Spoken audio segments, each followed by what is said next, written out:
Bismillahirrahmanirrahim. Assalamualaikum warahmatullahi wabarakatuh. Alhamdulillahilladzi hadana lihada wa ma kunna linahtadiya laula an hadana Allah. Ashhadu an la ilaha illallah wahdahu la syarika lah. Sadaqa wa'dah wa nasara 'abdah وعز جنده وهزم الأحزاب وحده وهو القائل سبحانه وتعالى ومن آياته الليل والنهار والشمس والقمر لا تسجدوا للشمس ولا للقمر واسجدوا لله الذي خلقهن إن كنتم إياه تعبدون وأشهد أن محمدا عبده ورسوله وهو خير البشر وصاحب الحوض الكوثر صلى الله عليه وعلى آله المطهر وعلى من صاحبه وأزره ووفر وعلى التابعين لهم بإحسان في كل أثر إلى يوم المحشر. أما بعد فيا عباد الله أوصيكم ونفسي وإياي بتقوى الله فقد فاز المتقون. Hadirin jamaah salat gerhana yang dimuliakan Allah Subhanahu wa taala. Hari ini sekali lagi Allah Subhanahu wa taala telah menunjukkan kebesarannya kepada kita semua dengan terjadinya gerhana matahari. Pertanda apakah ini? Tahukah kita bahwa di zaman Nabi Muhammad sallallahu alaihi wasallam hanya terjadi gerhana sekali? Aisyah radhiyallahu anha menuturkan bahwa pada zaman Nabi Muhammad sallallahu alaihi wasallam hanya terjadi gerhana sekali. Itu terjadi persis setelah wafatnya putra beliau yaitu Sayyidina Ibrahim. Orang-orang kemudian menghubung-hubungkan wafatnya putra Nabi Muhammad sallallahu alaihi wasallam itu dengan gerhana yang terjadi. Padahal keduanya tidak ada kaitannya.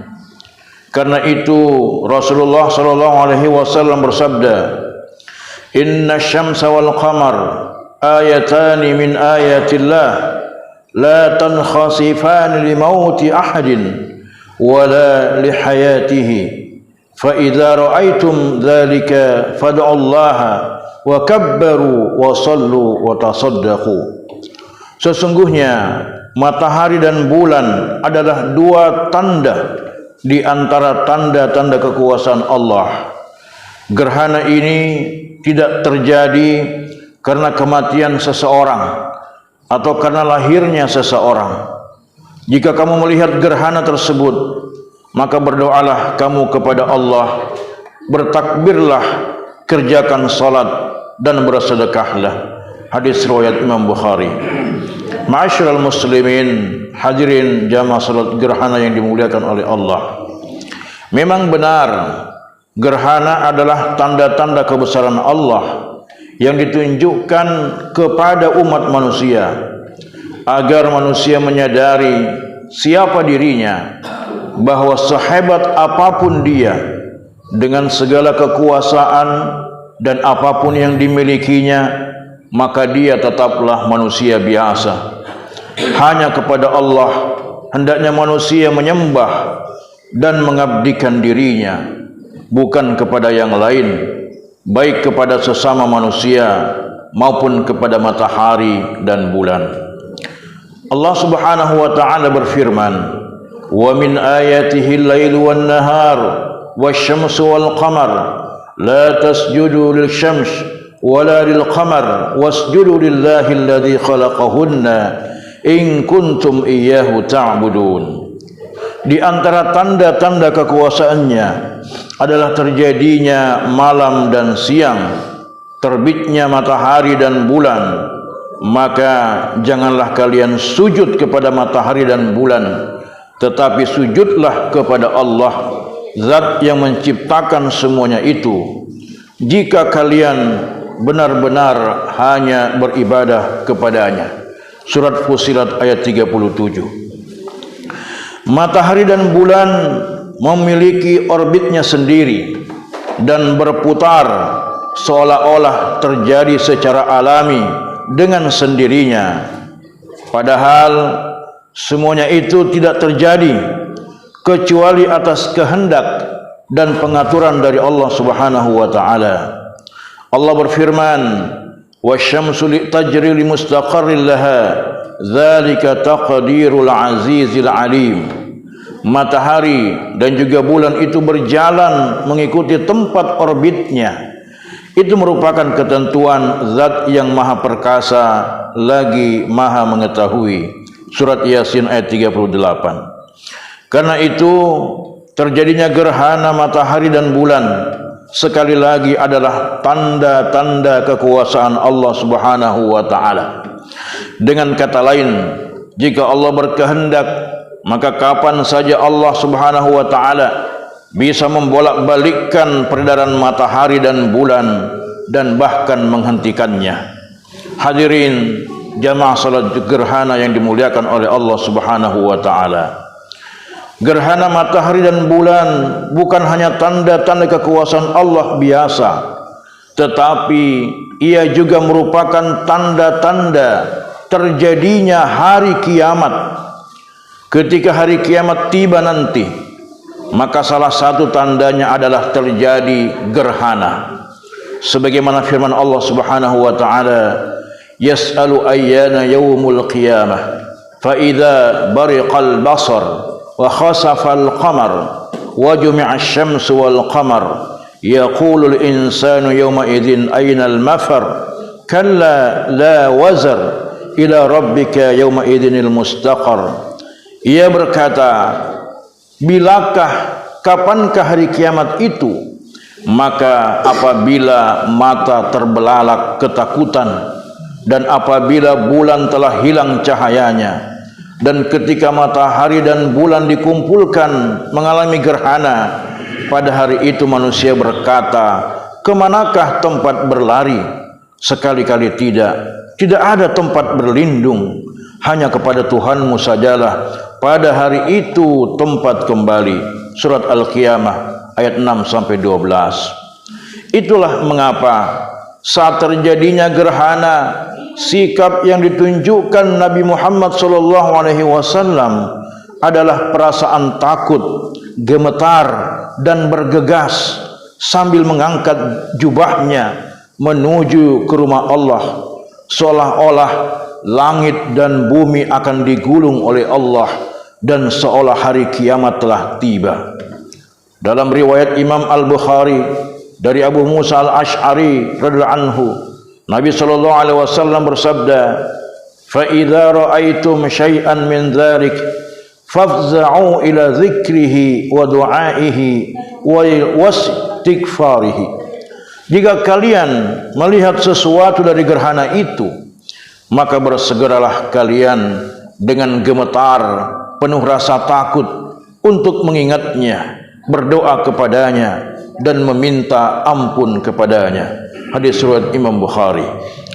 Rasulullah sallallahu alaihi wasallam juga bersabda, "Wallahi law ta'lamuna ma a'lam la dhahiktum qalilan wa la bakaitum katsiran." Demi Allah, jika kalian mengetahui yang aku ketahui, niscaya kalian akan sedikit tertawa dan banyak menangis.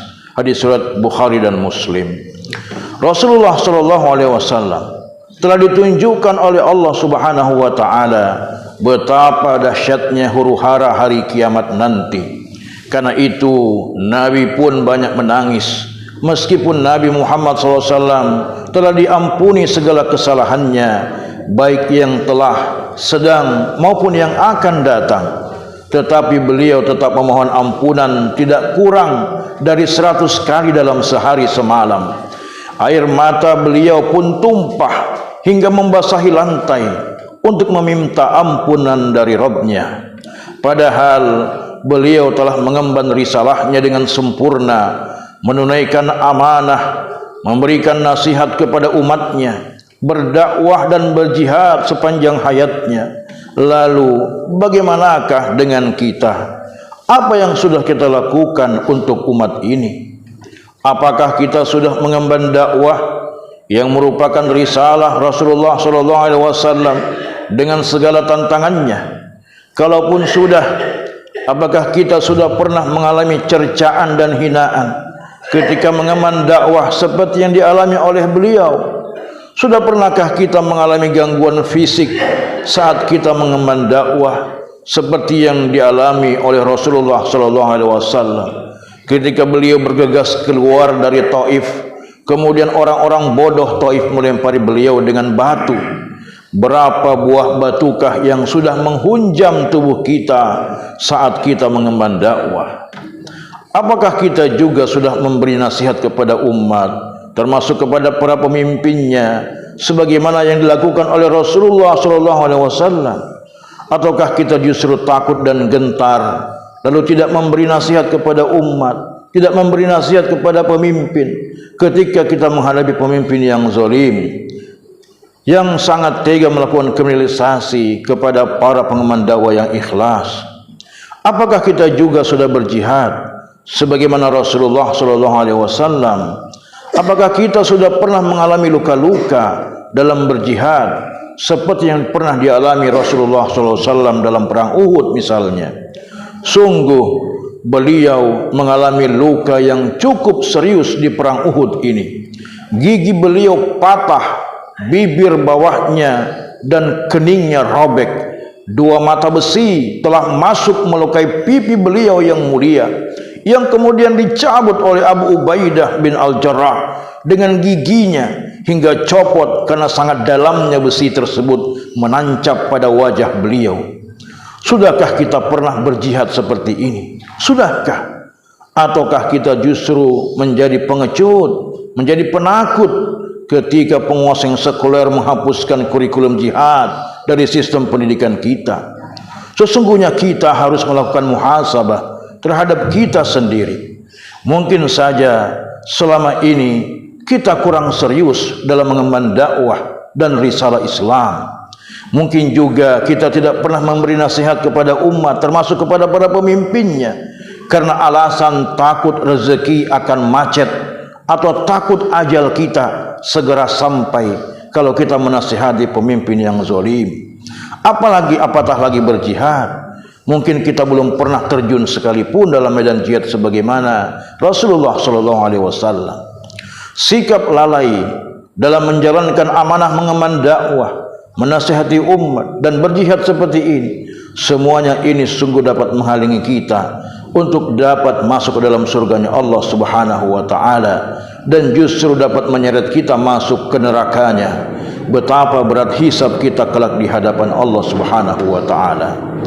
Yang lebih parah lagi, kita mungkin belum merasa bersalah, sehingga oleh karenanya kita belum pernah bersungguh-sungguh memohon ampunan dari Allah, menginsafi dan menyesali kelemahan kita, kesalahan dan dosa-dosa kita semua.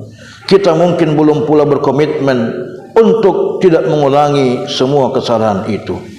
Wahai kaum muslimin, jamaah salat gerhana yang dirahmati Allah Subhanahu wa taala, maka inilah saatnya bersegera untuk mendapatkan ampunan Allah Subhanahu wa taala dan menggapai surganya yang luasnya seluas langit dan bumi, sebagaimana firman-Nya, wasari'u ila magfiratin min rabbikum wa jannatin 'arduha as-samawati wal ard u'iddat lil muttaqin. Dan bersegeralah kamu mencari ampunan dari Tuhanmu dan mendapatkan surga yang luasnya seluas langit dan bumi yang disediakan bagi orang-orang yang bertakwa. Ali Imran 133. Laksanakanlah amanah mengemban dakwah dengan sungguh-sungguh. Tegakkanlah nasihat kepada umat dan kepada para pemimpin yang menyimpang dari syariat Allah Subhanahu wa taala. Bersiaplah untuk terjun ke dalam medan jihad fisabilillah jika saja tiba kelak ketika Amirul Mukminin telah menyerukannya. Segera tolonglah Allah dan Rasulnya, tolonglah agamanya, tolonglah para pejuang yang memperjuangkan tegaknya agamanya, agar tegak di muka bumi ini dengan kafah secara keseluruhan. Dengan cara seperti itulah maka Allah Subhanahu wa taala benar-benar akan memberikan ampunan kepada kita. Itulah yang akan meringankan hisab kita di hadapan Allah di suatu hari yang ketika anak, harta dan jabatan tidak lagi berguna bagi kita. Fafirru ilallah, berlarilah, segeralah menemui Allah Subhanahu wa taala. Barakallahu li wa lakum fil Qur'anil azim wa nafa'ani wa iyyakum bima fihi min al-dzikril hakim wa taqabbala minni wa minkum tilawatahu innahu huwas samiul alim.